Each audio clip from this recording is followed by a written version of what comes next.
Hello and welcome to Sci-Fi Night. I'm your host, Sebastian Vendel Martinez, and this is the show where we take a look at some of the lesser known sci-fi and horror movies out there and try to find the right expectations needed to get the most out of them.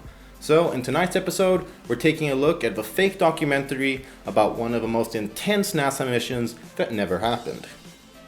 The Europa Report is a 2013 sci-fi film by Ecuadorian prospect Sebastian Cordero, who has a really sexy first name, by the way. Chances are you haven't seen or heard anything he's done before or since though, unless you live in Ecuador.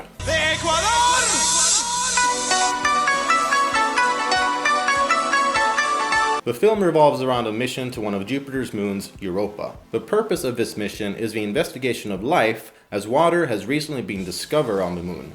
Wherever we have found water, we have found life. But what came next was even more startling.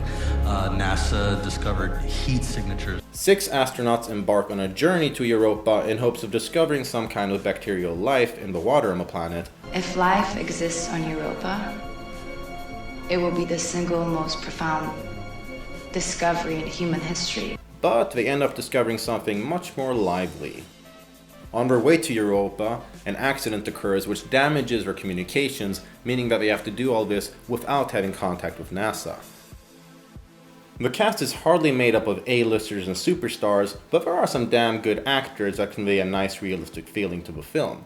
For example, you may very well recognize the ship's charismatic and optimistic captain Charles Copley. I remember watching footage at school of Neil Armstrong on the moon and just knowing, I want to do this. From the Neil Blomkamp sci-fi films District 9, Elysium, and Chappie. Look how Daddy walked. Look how cool he is. Need to keep a gangster. Yeah.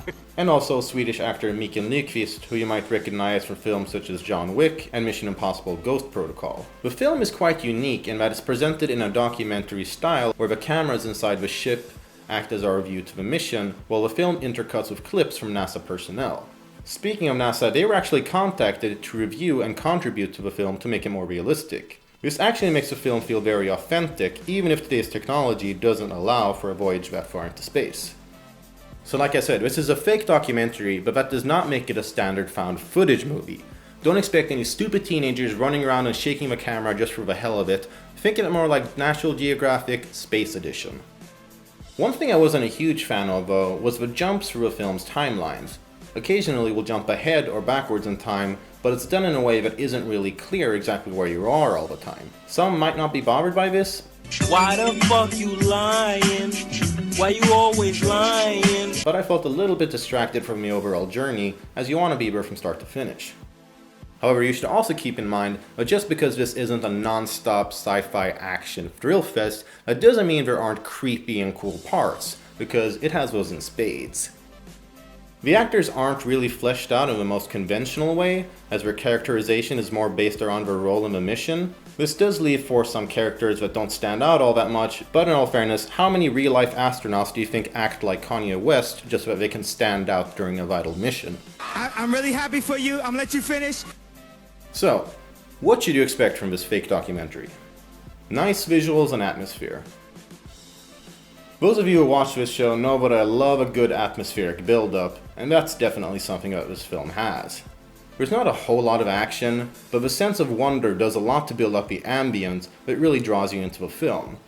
Another thing that strengthens the picture is the fact that there's a constant sense of exploration and curiosity that you don't really get all that often in sci-fi films.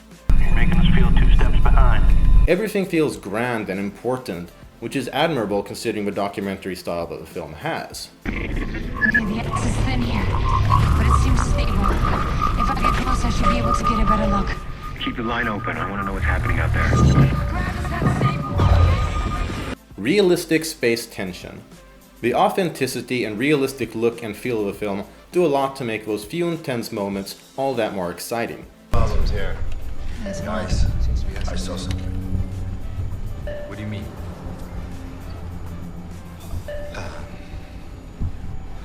I saw something outside the ship from up there through the portal.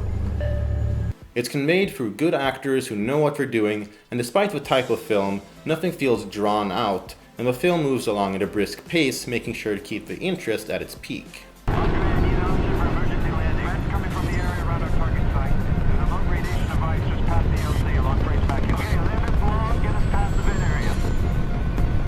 quality space sci-fi film. There needs to be more sci-fi movies like this. I mean, come on! Genre films grounded in reality and presented in a mature and authentic way with quality actors and effects. We weren't really able to take a shot and just make it eye candy or just visual for visual's sake, without really meshing with scientific realities and also servicing the story. So that, that made it a little bit tricky, but it was a pretty fun challenge. And it did all this with a pretty minimalistic budget. Don't get me wrong, I love stupid B-movies. Surprise, motherfucker! But we need a balance as well. This film is definitely not without its problems, but for the most part, it accomplishes pretty much everything it sets out to do and doesn't attempt to overreach more than it's capable of. So overall, I'd say that this is a pretty damn underrated film that manages to be really interesting. In some ways, it feels kind of old school in its approach, in that it's more idea-driven and that the actors and the special effects take kind of a back seat to moving the story along. Don't expect action-packed space battles or monsters laying eggs in the bodies of astronauts. See, this is a mysterious, tense, and grand mockumentary about the search for extraterrestrial life, and it's one of the most realistic ones so far. So obviously I really enjoyed this film, but for all you guys know, I have the shittiest taste in movies ever. That's why you guys should let us know what you thought of the movie in the comment section below, as well as letting us know what you thought of this episode, and what kind of movies you want to see brought up here in the future. Of course, however, you should also click the like and subscribe button before doing that, because there's good luck.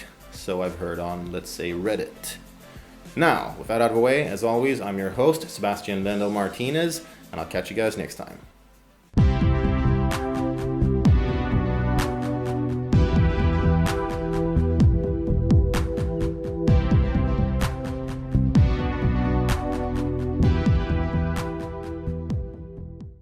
Andre Block. I've been out, I think I have 349 days in outer space.